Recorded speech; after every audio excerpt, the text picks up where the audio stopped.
Hi everyone, this is Christy Rich, and this is Holistic Me TV. This is season 2, and season 2 is all about the pregnancy journey. So I am inviting guest experts from all around the world to share their expertise.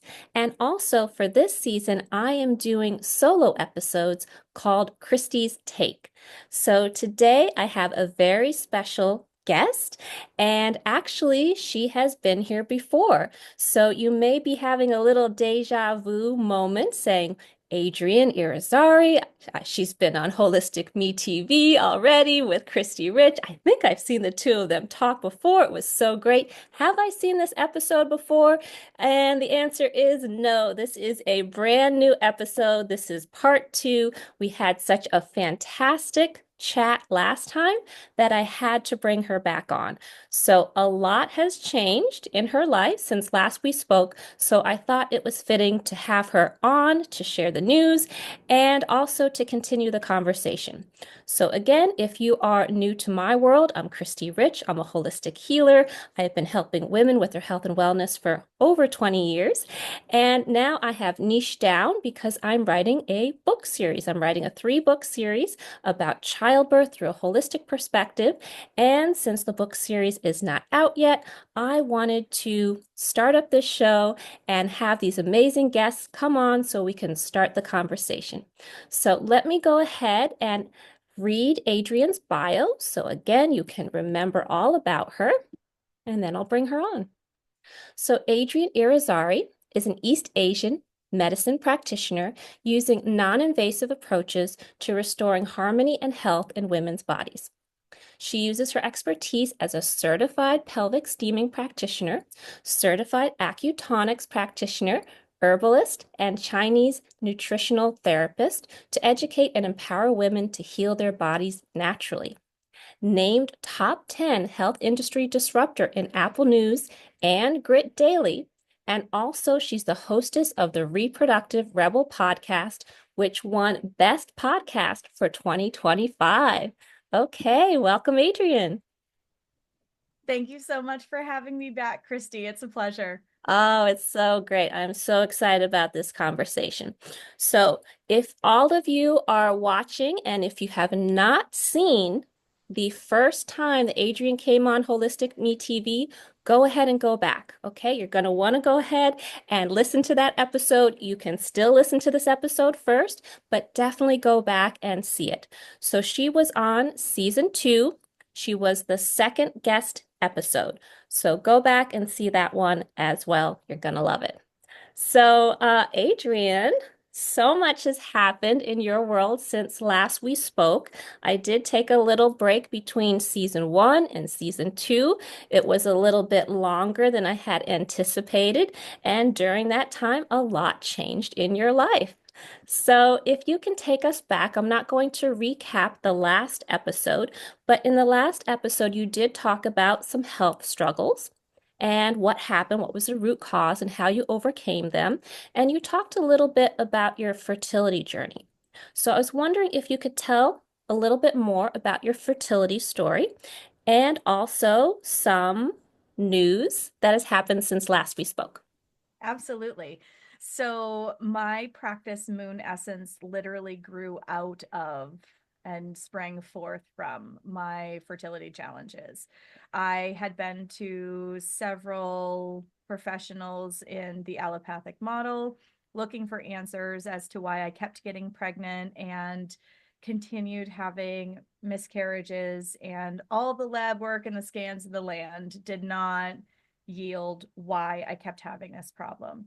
My husband test results are fine, my test results were fine. So, they labeled me that unexplained infertility. And I use that in air quotes because there's always an explanation, but it might just Yeah. not be something that can be measured with Western diagnostics. So, fast forward, I took my grief and my pain and I turned it into a practice and a resource for other women. I do specialize in fertility, but I have really started covering the entire women's health continuum because women really struggle being heard and being seen in the allopathic model for a variety of reasons. And I didn't want other people to feel the way that I did. And so I started my practice many moons ago. We started trying to have a baby over 8 years ago, and several miscarriages in. I was like, I have to go in search of my own answers because I'm not finding it in the traditional model. So I found those answers in East Asian medicine. There were 5 patterns of infertility challenges. And it turns out my body had 3 out of the 5. So I was like, well, okay, at least I know why this is happening now. I was totally the why child growing up. I used to give my mother gray hair because I was always asking her, well, why is this way? And she's like, ah. So I What were the three? I had dampness, I had kidney yang deficiency, and I had blood deficiency. So I didn't have enough to nourish my unborn child, both nutritionally through my blood, but also having enough constitutional heat to be able to hold the pregnancy, which was explaining why I would get pregnant, but I couldn't stay pregnant. Oh, interesting. And dampness is just, it's a pain. It's kind of like the best way I can describe it is, when you have to wash your bed comforter and you put it into the washing machine and, you have to kind of like push it in there, but while it is still dry, it is fairly light and you can move it around. Once you've washed it and you need to move it into the dryer, it's like fighting concrete out of the washer into the dryer. It's very heavy. It takes a Yeah. lot of extra energy to move.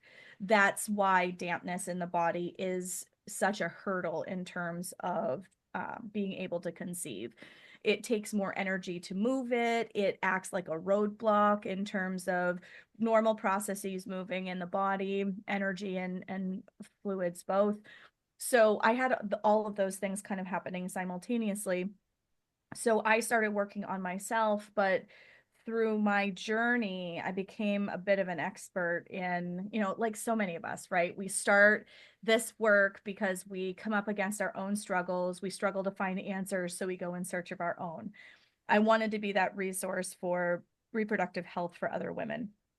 So I got my house of cards in order, and then it was my husband that we needed to do some work for because he had been very, very ill with a very high Oh. temperature, and it about midway through our journey, and it altered morphology and motility. So again, we would get pregnant, but we wouldn't stay pregnant because the DNA wasn't zipping up right. Hmm. So it takes two to tango. And that's something that I think is really, really important when you're talking about a fertility journey is women so often internalize it, and I'm guilty of this too. So I'm not in this boat.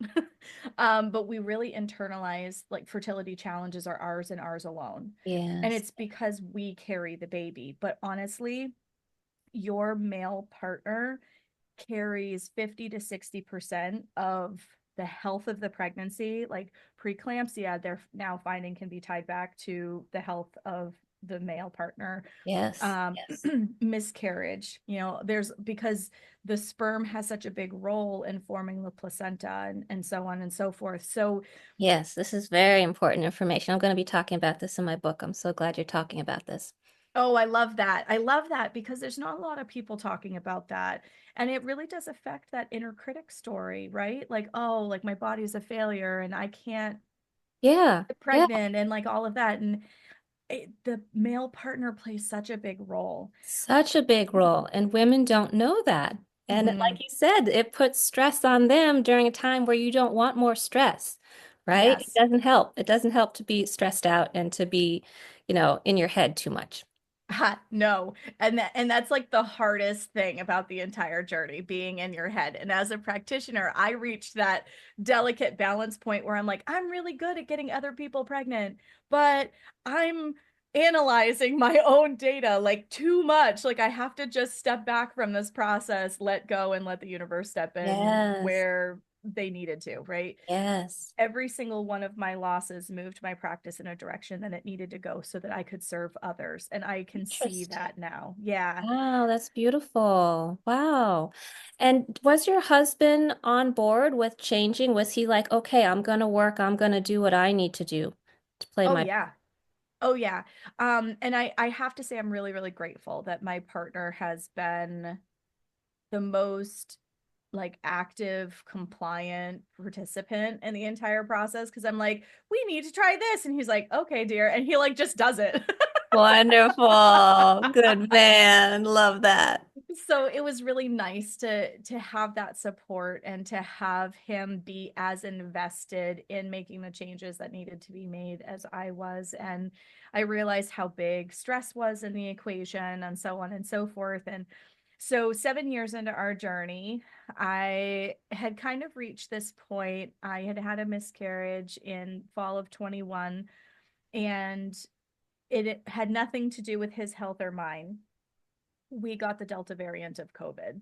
Oh, And I was so angry. Like I had been able to see the silver lining in every other loss that I had had. And this one just felt cruel. And it took a really long time for me to get right in my heart around the whole thing. I can see the silver lining in it now. There was a project that really needed to come in and be birthed into the world before oh, a baby. oh, really? Um, and I'm really glad that I can see that now, but it took me like 7 months of being kind of angry at everything for Of me to get there. course. Yeah. So it's a process, right? Being able to hold space for that grief and be able to process, why do I feel this way? Where is this coming from? Is really an important part of the healing process when you have all of these losses. So right around the end of 23, I was like, you know what? If those who can't teach, this is what I'm supposed to do. Okay, this is not supposed to happen for me, and that's okay. It's made me really good at what I do. I'm grateful for that. I can be able to give this gift to other people. And I had really like, I had even gone out and bought myself a vehicle that would not comfortably accommodate a car seat. This Oh, is really? how, yeah, this is how convinced I was that this was not going to happen for me. And I got pregnant at 39 years of age, naturally, no interventions, with a beautiful little boy. Yay. And I gave birth to him in October of 24. He came right at 42 weeks. That boy did not want to leave. Um, I had a beautiful home birth, Oh, and at the time of this recording, I'm 6 months postpartum with this beautiful little human who hopefully he won't squawk in the background of this recording, but he might. He's it's finding okay his if he does. voice. It's okay if he does because he's here and it's such an He is. inspirational story. And that's one of the reasons why I wanted to bring you back because when we had the first conversation, you were at that point, like you described, where you had tried everything. You'd been Mhm. working on it for so many years at that point, 7 or 8 years, and you were ready to say, okay, I'm gonna accept this. It's not gonna happen, and I've got to accept this. And me as an intuitive and as a healer and as a medical intuitive, like I sense that you would be pregnant, that you would have a baby. But I was like putting my foot in my mouth in that conversation because it's like I should have known the answer that you weren't going to try anymore or that you had accepted this and you didn't have that baby after trying for so long. And I didn't have that answer and I asked it, but yet intuitively I was still like, but you will, but you will. And I didn't want to be, that person who's well-meaning, but try, oh, you'll have a baby one day. Just, have faith and I wanted to support you. So I was in this uncomfortable moment publicly in front of everyone. And I felt it though. Like I felt that you would, and I'm so happy that this happened for you. And I'm so happy that you're sharing your story. So this really, I hope, will give encouragement to a lot of women who are out there who have been trying for years and also, from experience that you did this. And Mhm. also your experience, you can help women to get to the root cause and figure this out. And sometimes I've seen this a lot when people do give up, when people are like, Yep. okay, I've got to accept this. That's when it happens naturally because, like you said, you've been grasping. You're like, this has got to happen. I want to be a mother. I want this life. This is what I've envisioned. And you're just like, you're trying too hard, putting too much pressure on it instead of relaxing. And Mhm. relaxing is what you need. You need to regulate your nervous system and trust. And that's when the baby comes in. And for me, I found that it was on this walk that I was taking in like the next phase of my spiritual awakening is where he came in. And I had this really beautiful episode the end of last year. I think it came out in October just before he was born on the Reproductive Rebel podcast where I was talking to Emma Moon of Cosmically Nourished. I love her. She does spirit baby work and Yes.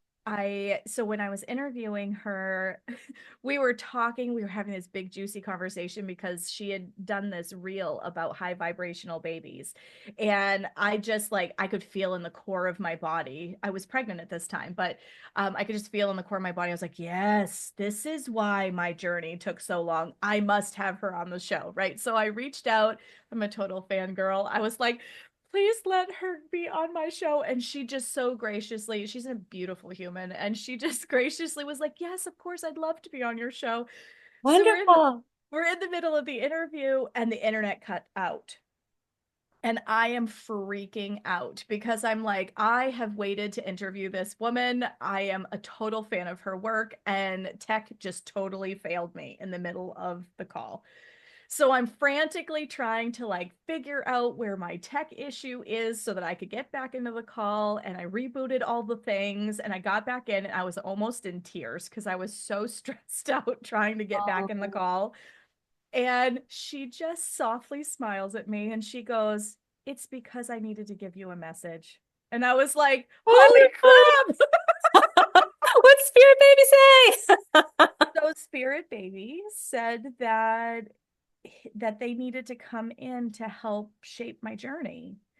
And they incarnating, they weren't able to help me as much as they could from the other side. So every one of these losses was to help and push me in the direction that I needed to go in, which I had always Wow, I got felt, chills, Adrienne. right? I got chills. That's it. I feel that. I know. And I get goosebumps just thinking about it. And I sobbed like as she was telling me all of this because I'd always felt that at the core of my soul that like this baby was trying and there was something that was keeping them from coming through, and it was part of the reason why I had started working with a spiritual mentor, and I had stepped onto that path because I was like, I've done all of the energetic work, I've done the physical work, there's still a piece that must be missing here. And because I was grieving the loss of my daughter, I was far enough along to know I was having a girl with the last one. And I there was something in my soul that needed that support, that next level of awareness, that growth. Like I just kind of felt deep in my body that needed to happen. And I was in that process when he came through. And so when I had this interview, I was almost 8 months pregnant when I did the interview with her. Hmm. And she's like, yeah, she goes, this is it. The reason we must have had this tech break is because I was meant to give you a message.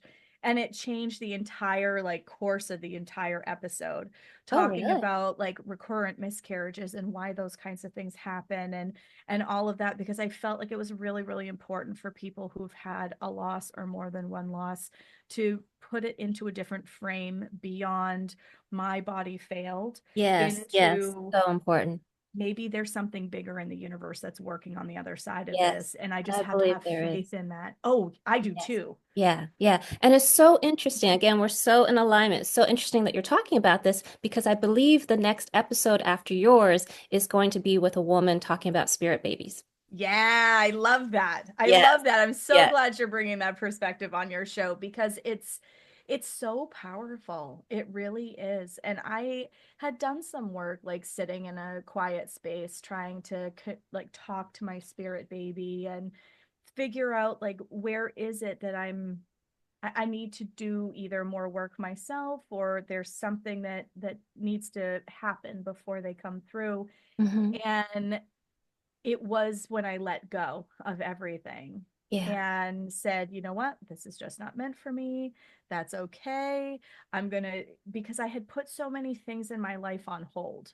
I Mm. had gotten the mom kid holler, and I had, I had stopped kickboxing and I had stopped boxing because I was worried if I took a hit and if I was early stage pregnant and I didn't know that I would have a loss. And Yeah. like I had given up a lot of things that brought me joy Yeah. and in pursuit of this little person. And I Yeah, we needed to, stop living. We try so hard to do it right, to be perfect. We stop living. We stop enjoying life. yeah, exactly. And I had gotten so in my head about it. And when you're trying that way too, you lose that connection with your partner. Because it becomes like, oh, we got to try now. Like my LH surged, like we're good. Yeah. And it becomes very Technical. mechanical. Yeah. Yeah. And when I had let go and I got the vehicle that I had always wanted a Jeep Wrangler, always, always, always wanted a Jeep Wrangler since before I could drive. And I ordered one and it came in beautiful blue pearl coat and it was exactly everything I'd ever wanted in a vehicle. I was so excited. And I had done all of those things because I'm like, you know what? I've put this off and I've put that off and I've put myself in the corner here and there in pursuit of this dream. And it was when I was like, okay. And so 39 years old, I conceived 39. naturally. I did not need any intervention. And we have a beautiful, healthy baby boy to show for it. Such a great story. Such a great story. So I have so many questions for you. One, picking back on what you just said about this woman who connects with spirit babies. Did she give you a message from your son? Yes, she said that, well, the way she worded it, it sounded like there was more than one because she said, they want you to know. And I'm like, I know that I'm having a boy. So does that mean there's another baby in the field? But I didn't probe into that at the time. I was way too pregnant to think about it. Um, but they want you to know that they could help you more from spirit side than earth side. And you've done everything and they know that you've loved them since the beginning. And I was like, ah. Well, that sounds like all of your miscarriages, all of the spirit babies were sending a message perhaps to you, not just from your son. I was wondering if there was a message just from him about coming in for this lifetime, but if Oh not, no, that's fine. Okay. no, not in that way. No. Okay, gotcha.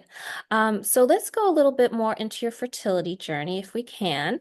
Can you pinpoint different things that helped you? I know you said relaxing. I know you said going back to your joy and doing the things that you have been putting off or wanted to do, but anything else that you believed really helped you to be able to conceive?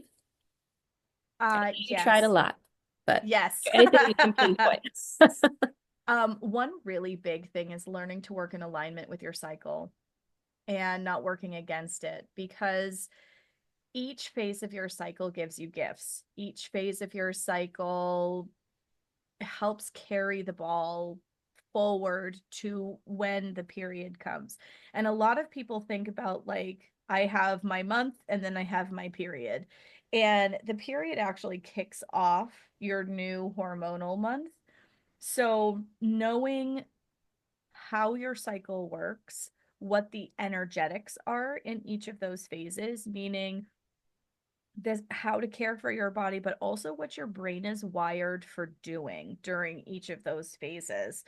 Like in the menstrual phase, that's a great time for reading. Let's say you have to do reading for professional work or you're working on studying for something or whatnot. That's a good time for introverted tasks, reading, blog writing, maybe you're designing flyers for your business or something like that.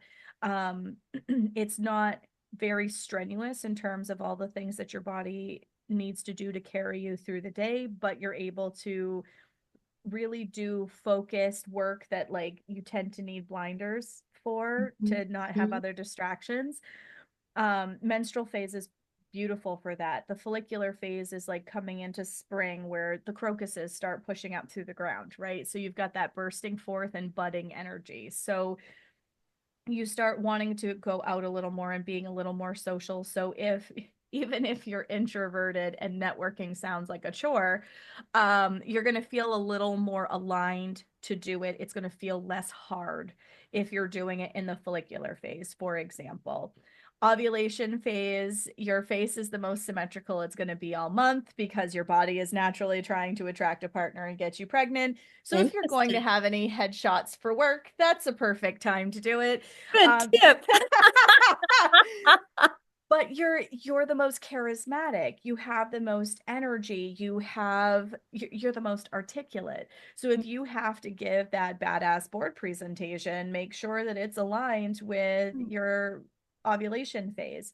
And Okay. then the luteal phase is all about planning tasks. So think about autumn and all the things that you do to prepare for winter, right? You make sure the chimney guy comes and cleans the chimney, you get wood delivered and you stack it, you clear the leaves off the lawn, you know what I mean, like all of these things that you do to like get your house prepared for winter and get your yard and your life prepared for winter, for that slowing down that happens during in that hibernation feeling that you get in the winter time. So those are the kinds of tasks that your body's really good at: strategic planning, trip planning, event planning, anything where you're working on organizing, filtering through information, and creating a plan of action is a really great task that you can do during the luteal phase. So, and that's just very high level. So you can get all of the same things done in the course of the month that you could if you were pushing and grinding, right? But But the knowing difference when is to do it, what part exactly of your cycle? Yeah. you're going to do it with less effort. You're going to spend less energy. So it's the same idea as, like, let's say you're swimming in a river and the current is going in one direction and you're trying to swim against the current, you get way more tired faster and you don't go as far.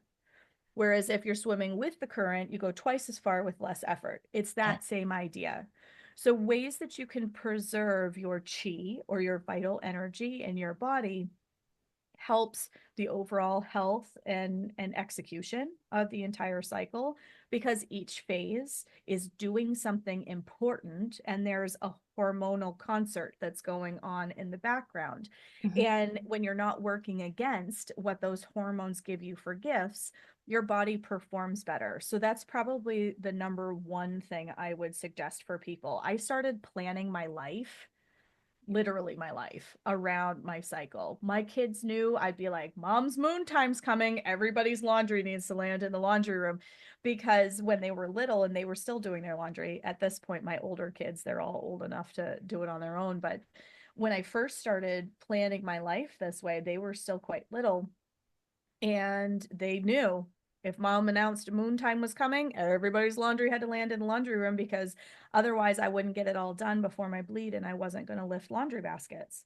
Mhm. Mhm. So I made it normalized in my household also that I can do certain things with a back flip and a twist at different parts of the month. And just because you want me to do it now, if I do it next week, you're still going to get the same product from me, but it's not going to come with as much resistance. And that and keeping my feet warm. Warm feet. Mm-hmm. Interesting. Yep. Interesting. I love that you talk about women's periods. It's very important. So why the warm feet? Why are warm feet important? Warm feet are fertile feet, is what Chinese medicine says. Oh, really? Yep. And a lot of us women walk around with cold toes. Anybody? Anybody? Yeah. Yeah. Normally barefoot at home, right? Yeah. Well, I mean, even when you're not barefoot, like there are people who put socks and shoes and their toes are still icicles Oh, inside really? of, yeah, oh yeah. And it's because it's the furthest end of the system. Uh, So if you're creating warmth, your fluids and your energy are moving at the far reaches of the system and heat rises. So that effect works through the entire system to help keep chi moving. that makes sense. Hmm. Makes sense. Okay, so let's go to more of your journey. I have so many questions for you. So you were an older mother. I don't like to use labels. There are a lot of unfortunate labels for Mm. who are older, well, conceive older. So can you describe how it was this time for you to be an older mom along the whole process? So how was your pregnancy? How was your birth? How was your postpartum? And did anything come up unexpectedly that you didn't imagine? Oh, that's a great question. So I was so much healthier going into this pregnancy because I had learned how to live in alignment with what my body needs rather than working against it. I had learned to develop some healthy boundaries around whether things are a hell yes or a heck no, right? Mm-hmm, mm-hmm. And which is Okay. really important. Very. Just putting that out there. So, because I was managing the output of my energy better than I had been, because I was always a yep, throw it at me, yep, throw it at me. I can do it, I can do it, I can do it. And while I could do it, I didn't feel great doing it. And I was tired a lot. And learning to live in alignment with my cycle, I felt like I got so much of my energy back.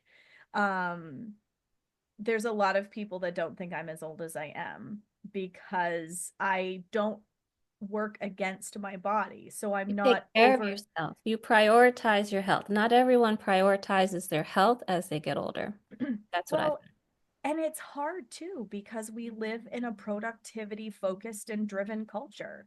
So it's almost like we believe that we have to work hard in order to be worthy and work hard in order to prove our existence. Like we Yeah. just, it's a go hard or go home kind of culture. Yeah. And It's that sad just that way. doesn't, it really is. It really is. And it just doesn't work in our female hormoned bodies. It just doesn't. So, um, because I had learned to create this balance, and I think that's a big part of why it took me so many years to get my body into the right place for my son to come through, because I was and I'm witnessing myself in the fact that I was totally guilty of, I'm tired, but sure, I'll take care of it. Mm-hmm. And that just didn't do me any favors whatsoever. So by the time I was 39 and I had gotten really adept at saying no to things that didn't feel aligned to me, and I mean, I still struggle with guilt, right? So in those times where I'm trying to give myself rest, I'm like, oh, but I've got this big long list of things I need to do. And I have to check myself and be like, Adrienne, that list will still be there. You are not doing brain surgery. This is life. It will still be there and it's okay. Just, you need to take the time right now. You're going to be able to do that and more if you give yourself rest right now. Hmm. And so that awareness has been incredibly helpful for me. So by the time I got to 39, I was exponentially healthier than I was when I had my first child at 27. At 27, I didn't have to like work hard to conceive. Like she was very much a surprise. I was not actively trying to have her when I got pregnant with her. Um, and my whole postpartum was awful. My pregnancy, I had intermittent moments of not feeling super great through it. I had a home birth. That part was beautiful. My postpartum was a train wreck. And I didn't know what I didn't know. I was healthier at 39 than I was at 27. And this we need to start. This women need to know because there's a lot of myths out there, and we have Yes. busted myths when you were on the show last time and when I was on your show. And it's just very important to bust myths because we need the truth. We need to know the truth so that we can make informed decisions. There's so much being said that as you get older, as an older mom, then you're going to have health issues. You put your child at risk. Your egg quality is poorer. All these things that are not necessarily true. It depends on your health, how you've been taking care of yourself, and how your partner has been taking care of his self. So it's wonderful that you said that you were healthier at 39 than 27. So continue. I just had to highlight that. Oh no, I love that. Because it's really true. Like my husband is older than I am, and we were able to conceive naturally and have a healthy pregnancy. So it really does take two to tango. Their health, well-being, um, emotions, all of those things like are equally as important as the female partner in the conception equation. Yes, mind, body, and spirit, not just the physical body, all of it together. Absolutely. Mhm. Absolutely. And so, 39 I conceived, and I mean, I had all of the normal things that you should have to indicate a healthy pregnancy. I was slightly nauseous, I was slightly constipated, and I was slightly tired in the first trimester. That's what we want. That means things are working right. So, with my daughter, I had lots of symptoms in the first trimester, not nausea, but I had a lot of headaches. I got viciously cold at 5 o'clock at night, and I would shiver so hard I thought I was going to throw up. Wow. And oh, and I couldn't get warm. I had a heating pad, blankets, layers. I sometimes would sleep on the couch because the thought of getting out from underneath the blankets to go to bed was like traumatizing. I was so fiercely cold. Mm. And what And about as an older mom? Did you have any symptoms in pregnancy? Any chronic conditions that came up? nope. I was, like I said, first trimester, I was slightly nauseous, slightly constipated, slightly tired. That's where you want to be. And then my nausea went away around week 10, 11. It was just before I hit the second trimester. And I was tired, don't get me wrong. Sleep felt good, but I could function. And by the time I hit the second trimester, it was like all of that evaporated, and I felt like I wasn't pregnant. I just had a little belly. Um, and like we went places and did things, and Right. and that it was great. And And you didn't gain that much weight, as I remember. Some no, I people didn't. gain a lot of weight. And again, this is a myth that you can eat just anything you want during your pregnancy. It's, of course, important to eat very well during pregnancy. So, do you want to talk about anything else with your pregnancy or what you did to be healthy? Also, of course, I do want to talk about your home birth because, again, women think that if you're older, you can't have a home birth. So, first of all, there's still a lot of fear from Yep. a lot of women and men about home births not being as safe as hospital births. And there's this like double whammy if you're gonna consider that when you're older. They're like, oh no, you can't, you're high risk. You're high risk because you're older. So I want to know if you can bust some myths since you have gone through this experience, and this is something that you talk about a lot on your podcast and you work with your clients a lot about. So if you want to bust the myths about how things are really being an older mom. Oh, I'd love to. I'd love to. So, in general, okay, and this is not age specific, but 97% of births, if the body is left to birth, it will be able to do it just fine. 3% of births fall into the high risk category. And Wow, so when 3%. That's not what most people hear. 3%, everyone. Yep. So when you are in a high risk category, absolutely be monitored, be in a place where there can be intervention if necessary. It's critically important for mom and baby's health. But a lot of But people think that just by your age, you're high risk. So it sounds like For you, that's not the case. It really is if you have a chronic health condition, you're high risk or something Yes, wrong with the baby. yep, or if you develop something. So, for example, preeclampsia is something that develops through the pregnancy. If that had happened, I would have had to go into the medical model. But that is the piece of that is the health of your partner, right? So Yes, yes. both both And of again, us I'm went going to into talk about this. this in my book. I'm so glad we're in alignment about this because there's so many myths about preeclampsia too. There And are.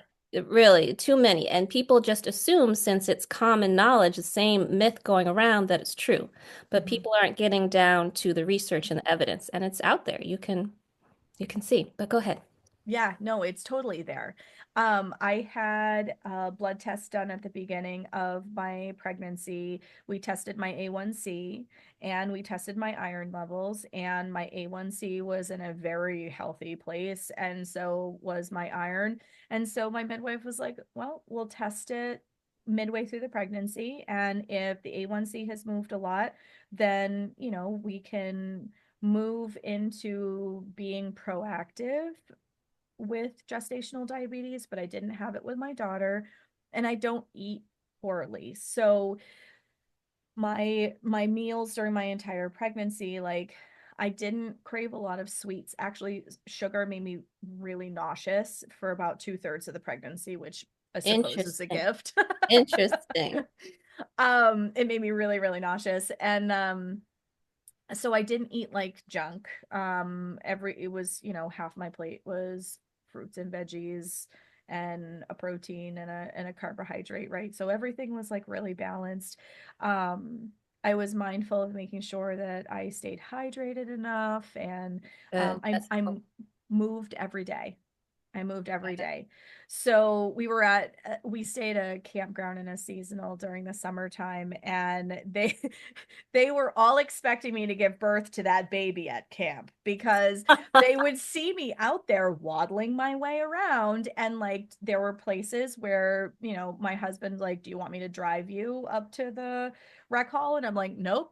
We're just not going to get there very fast, but I am totally going to walk. I walked myself to the pool. I walked myself to the rec hall. I walked myself to the laundry room. So while I didn't have the ability to haul the cart with the laundry and walk to the laundry room, my husband would take the little cart with our laundry in it and I would walk with him. So, like, not finding excuses to not move my body. I would actually look for reasons to move my body. Oh, And I good. think that was very helpful. I didn't have any issues with blood sugar, blood pressure, nothing. So I had no gestational diabetes. So, Great. misnomer, age does not equal GD. So for people Absolutely. who It's think not. that's a thing, Yeah. The um, root cause to everything, and it's not age. no, it's not.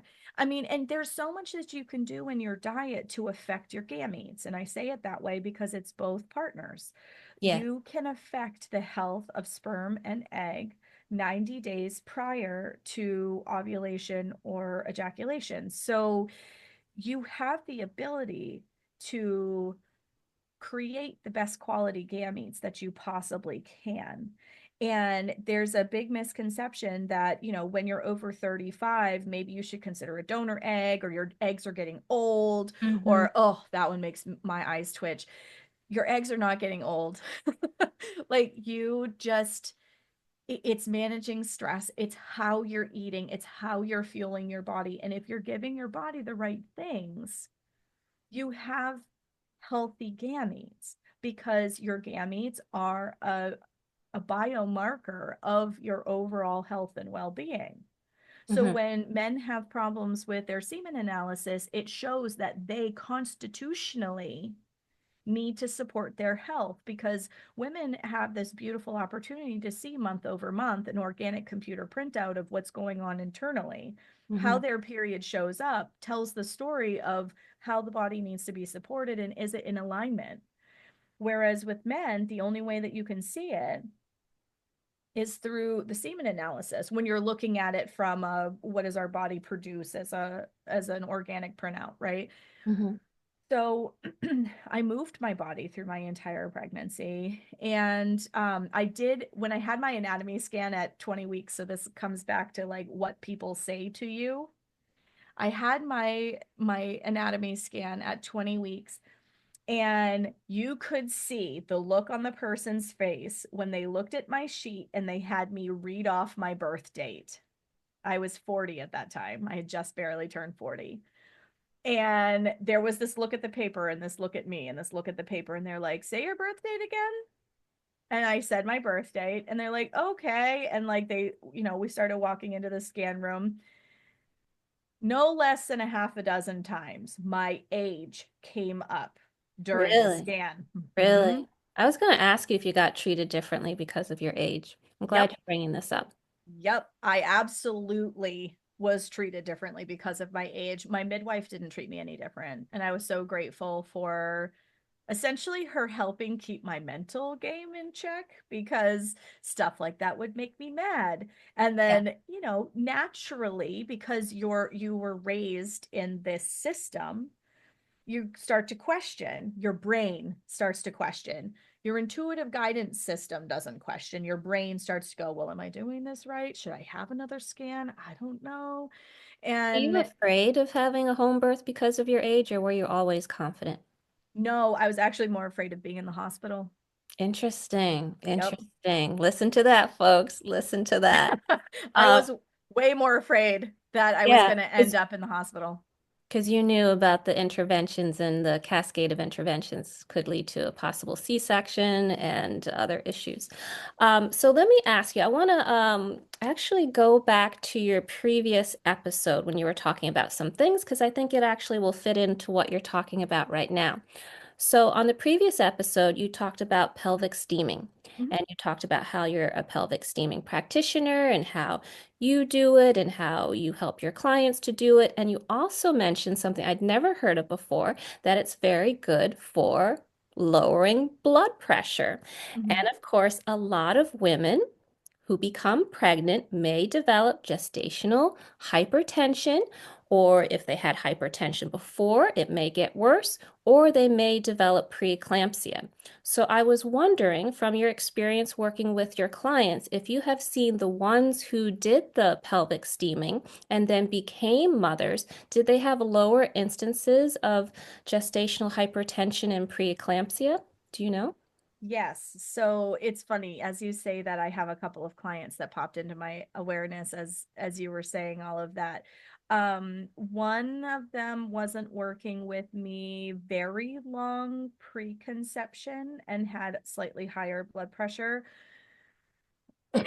um, and she went through her pregnancy and they were monitoring her blood pressure closer to the end of pregnancy. Now, pelvic steaming can't be done while you're pregnant. It's great to do preconception, and until you are full term at 37 weeks, you cannot do any pelvic steaming. Okay, but you And can do then, it after 37 weeks. Okay, that's good to know. under the guidance of a practitioner, Yeah, yes. practitioner Um, always, everyone. Yeah, well, and I'm only saying that because there's a lot of information out there about how to DIY, Yeah, right? And I I just know. don't want anyone to be like, "Oh, this person on this podcast said that I could do this at 37 weeks," and then not know the heat, the duration, like what you should do to keep you Exactly. and baby Especially healthy. if you're pregnant. I think it's very important to work with a practitioner. So again, I'm starring that everyone work with a practitioner, work with Adrienne, work with a practitioner before you conceive, and then if you wish, after 37 weeks. Yep. So I meet with people a few weeks ahead of that 37-week mark so that I can talk them through like what does the process look like, just to give them an idea of like does this feel aligned to work with me for labor preparation. But in the case of this client that I was thinking about, she was over 40, and we started doing labor preparation steaming. I want to say it was 38 weeks, and they were really pushing her to do a C-section, Oh, or to induce because of her blood pressure. And when she started steaming, it brought her blood pressure down into a range that her doctor actually let her go a little longer instead of forcing the good. to induce issue, Good. which was really great. So after delivery, you can also see a rise in blood pressure. So sometimes it doesn't happen during the pregnancy itself, but it can happen in the immediate postpartum. And that's where steaming postpartum to help with the healing and recovery can also help with the blood pressure side of the equation. Great, great. And you had also mentioned that men can do this too, and that Yes. they do it differently. So can you just briefly talk about that? Because I know people say, okay, well, if men have problems with fertility, they shouldn't do the saunas, they shouldn't do the hot tubs. But you're saying steaming with a practitioner, again, starring that everyone, uh, they can do steaming. So is this again before the woman conceives? Is this to help with fertility? And how is it a little different? It can be, I mean, it's just a healthy practice for men in general. Yeah, yeah, But when you're looking at the fertility equation, yes, this is something that can be done preconception. Um, there's a reason why saunas and hot tubs are a big no-no. It's because you are warming the testes. And yeah. if anything, if there are guys out there that are having fertility challenges, icing the scrotum is actually far more effective in terms of helping elevation in testosterone as well as sperm development. Um, but in the case of steaming, everybody has a perineum. Okay, so that's that space between your external genitalia and your rectum. That's that skin in between those two. And there are two acupuncture points on the perineum that are really, really powerful in terms of helping to create balance in the whole system, particularly when you're looking at reproductive health. And so your partner has to slide forward so that there's no steam on the boys, but um, directing steam at the perineum can be incredibly helpful for erection quality, stamina, enlarged prostate, fertility challenges, varicocele. There's a whole long list. Varicocele can sometimes be a challenge in male fertility. And this is something that can help the overall circulation in the pelvic floor, Hmm. so that people can conceive naturally. This is good to know about. It's good to know about. I'm glad I asked about this.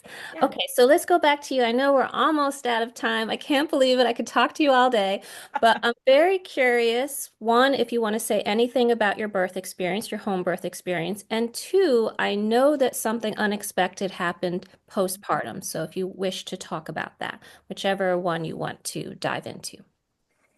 So my birth experience was at home. It was my son decided to join us at 42 weeks. Yes. Um, And were you worried about that at all? 42 weeks was the number anything to you? yes and no.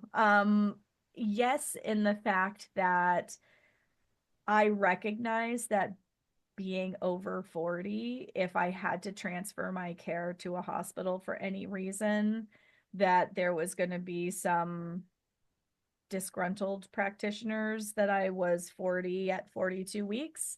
So like I didn't really want to deal with that conflict, if Yeah, I can you understand. know. Yeah, um understandable.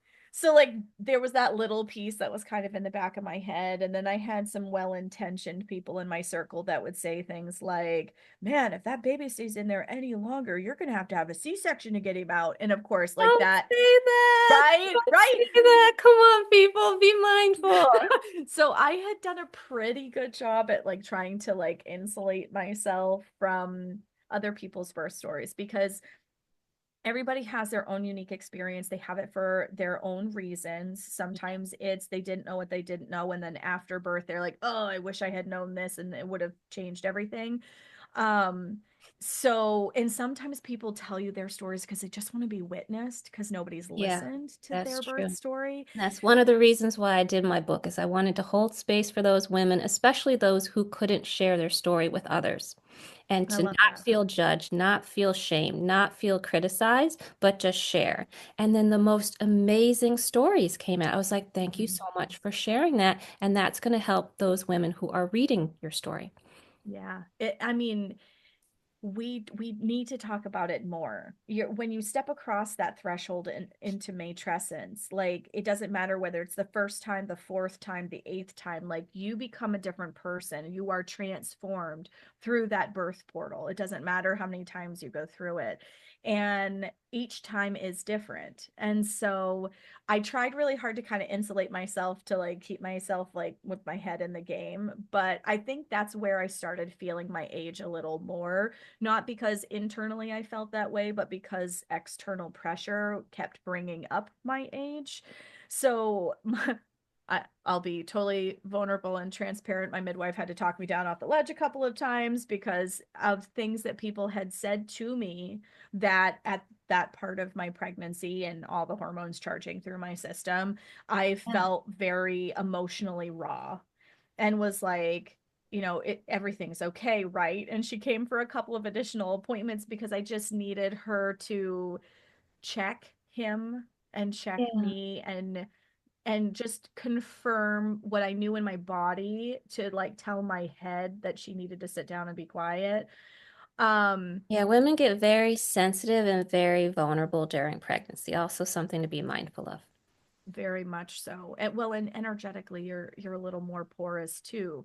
Because you're the portal's opening, right? To be able to let this little baby in and bring their spirit earth side, right? Yeah. So, Yeah. being in that space, I I needed a little more support in terms of you're doing great. Mhm. Sure. Don't second guess it. You're doing great. You're doing great. I went into labor late evening on a Friday night and I gave birth to him the wee hours of Saturday morning. And my midwife was amazing. She just held space and trusted me to do what I needed to do. And I swayed and growled. And honestly, I think giving birth as an older mom was so much better than when I was 27. Really? Why is that? Because when I was 27, I was worried about, oh, I'm making noises. Like, am I bothering anybody? Like, am I being judged for these noises that Oh, I'm making? Right. And I remember, not to throw my brother under the bus, but when I was in labor with my daughter, I was in labor with her for 15 and a half hours. And I don't know where I was in that continuum because the midwife I had at the time was a genius and she had shut all of the curtains in the entire space that I was in. So I had no oh, idea how much time had passed, which oh, was good. genius on her Smart. part.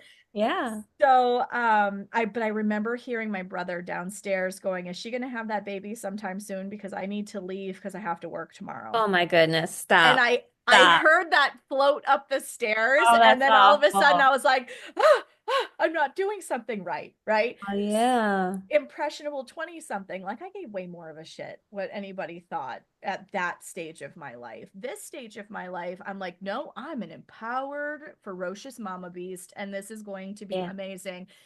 And I This just, time you didn't have anyone pressuring you, right? You were very conscious about your environment. You had the midwife who was supportive, or did you? I don't know. well, I have teenagers in the house, right? Oh, So and they are quick, at least one of them is really quick with comments, right? Like, oh, do you have to be so loud, mom? Like, really? Oh oh no. yeah. Oh yeah. So but I didn't care. Oh, you And didn't care this time. Got that's the difference. Is like this time I didn't care. It was me and my son and we were doing the things and I good. nothing broke that for me. And so Good. I was like cracking jokes for the first part of my Oh, of wonderful. my labor. Like I was a funny guy and I just ha ha ha and I had some snarky sarcastic something joking around to say in between each contraction. Well, then I reached that point where there was no more sarcasm and funny business. It was just Yeah. me and him and nothing else existed. Mhm. And but between each contraction, I would talk to him and I'd be like, "Oh, that was a really big contraction, buddy. You did such a good job." And it was like it was just me and him and one contraction to the next. And my husband was the most amazing labor partner. Like I showed him where I needed him to push on my back when I was having a really big contraction. And he did that every single time. And he just in between, he'd lean down or he'd put a hand on my shoulder and he'd be like, babe, you're doing such a good job. Keep going. You're doing such a good job. Like it was just Wonderful. it just explode, you know? And I was so loud. I growled that kid out of me Good for because you. unlike my daughter, his contractions were far more intense and they were so much closer together. And it was a very different experience from my first birth, but I gave birth to him in 6 hours Oh, very fast. and I growled him into the world. Yeah. And it was beautiful. My daughter, who is now 13, wanted to catch her brother because this is her first biological sibling. And I remember seeing the midwife came towards me with her hands out. And then I saw her turn her head and she said to my daughter, "Are you ready?" And I remember seeing my daughter move really quick forward and she caught her brother. No Oh, that's gloves, amazing. nothing. She like didn't hesitate. She just launched herself forward and she Oh, caught her wow. brother. What a great story. I haven't heard a story of the daughter catching her sibling. That's so beautiful. That I It was mean, so that's awesome. something she'll always have. What a special moment. Well, I'm so glad I heard that story. That was amazing. That was so beautiful. And a home birth, that you had that special moment with your family at home. You always have that. So I Mm-hmm. have two questions for you to end. Sure. I do know that you had some issues Mm-hmm. in postpartum, that you did experience matrescence. So, can you let people know what that is and how did you experience that? So matrescence is when you cross the portal into motherhood. Generally, it's referred to as the first time when you go from maiden, being your own autonomous person, and you cross that threshold energetically and physically into motherhood. I see it as each time you give birth. I've seen it referred to both ways, but you become a different person through this portal of birth with your child, through this journey you take with them through the conception process and through pregnancy, and you come out the other side different. So postpartum this time honestly was healthier and more supported in a lot of ways than my first birth.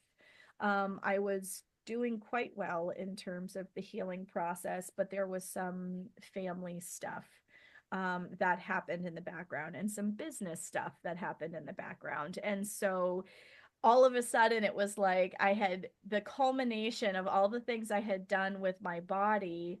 You know, my practice Moon Essence was born officially with an LLC and legally into the world with an EIN and all of that on October 5th.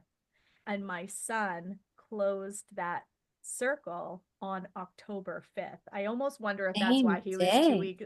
Yeah, I almost wonder if that's why he was Wow. 2 weeks late. Like the symbolism and that energy was totally not lost on me. Wow, full circle. Amazing. Again, Right? chills. Just wow, Right? that wasn't a coincidence. I know.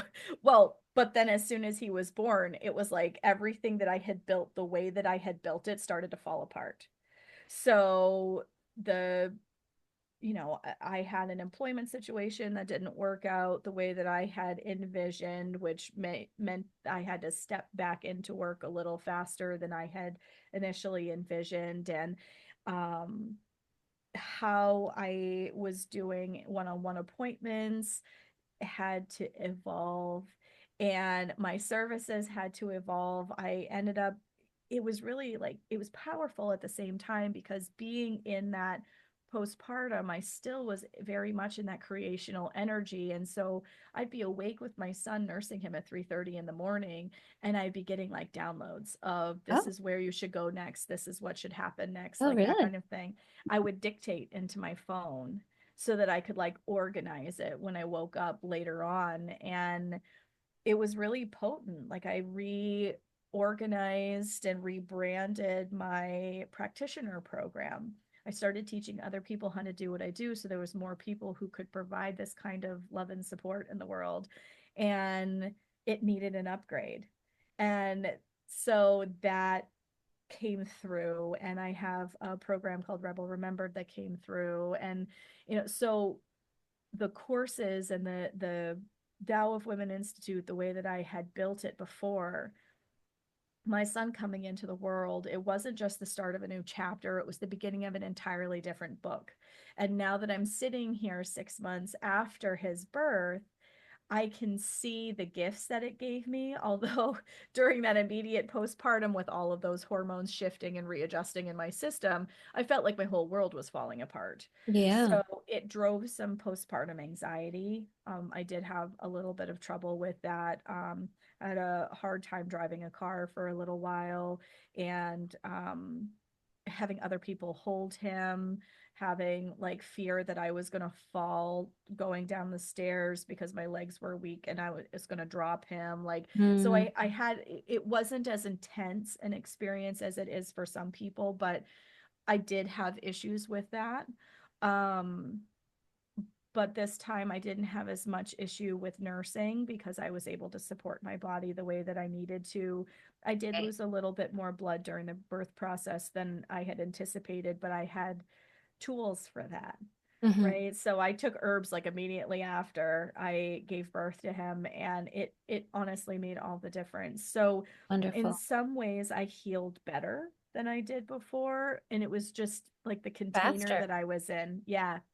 Yeah, because I know you said last time you were bleeding for a while after you stopped breastfeeding, Yeah. and that was also an issue. So it sounds like you were healthier before you conceived this time, and you had less issues. And if you had an issue, you're able to bounce back faster. You Yep. were informed, so you knew that you needed support from others and community, and food was medicine. You needed to eat well. So that is just a beautiful sharing. That's a beautiful story. Thank you so much for sharing all of these stories. I know it's going to help so many women out there. And can you tell us how people can follow you, how they can read more about what you do, perhaps email you? How can they contact you to learn about your services if they need help with fertility? I know you help with women's health as well, pelvic steaming, acutonics, herbalist. You do so many different things. Yes. So my website is moonessence.life. You can find me on Instagram at moonessenceme, M-E. You can find me actually on pretty much all the social media platforms, Instagram, Facebook, by that handle. I do have some of my Reproductive Rebel episodes on YouTube, but you can listen to Reproductive Rebel on any platform that you get your favorite podcasts, and just reach out. You can either send me a DM or send an email to us and let us know that you're curious about what it is that we do. I do free discovery calls, so I'm happy to sit down and see like where you're at and how I might be able to support you. And yeah, I'm just so grateful for this opportunity. Thank you so much for having me back, Christy. Oh, you're so welcome. It's always a pleasure. I could talk to you all day. And we were just talking before we hopped on this call that we should collaborate. We have so much in common. We have the same vision, mindset. So stay tuned, everyone. Maybe the two of us will collaborate one day to further support you. And last question for those who are watching who would like to conceive one day, maybe they're older women. What words do you have for them? What words of encouragement do you have for them? Trust your body. She's brilliant, and she knows exactly what you need energetically, physically, emotionally, because that trust is the first step in the surrender that you need, not only for conception, but for birthing as well. Birthing is the ultimate surrender. And whether this is your first child or subsequent,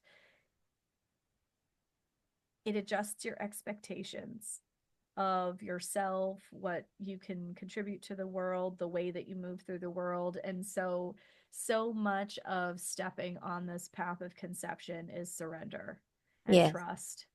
yes.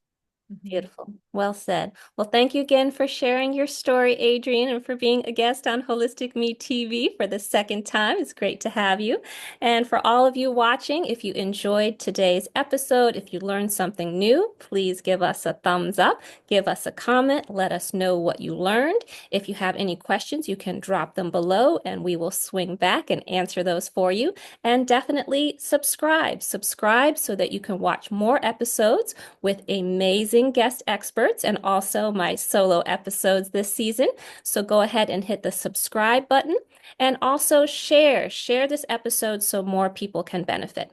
So, and also don't forget to go back and watch Adrienne's other episode, which was the second episode of this season. So thanks again, everyone, for watching Holistic Me TV. Have a fabulous day. And until next time, bye for now.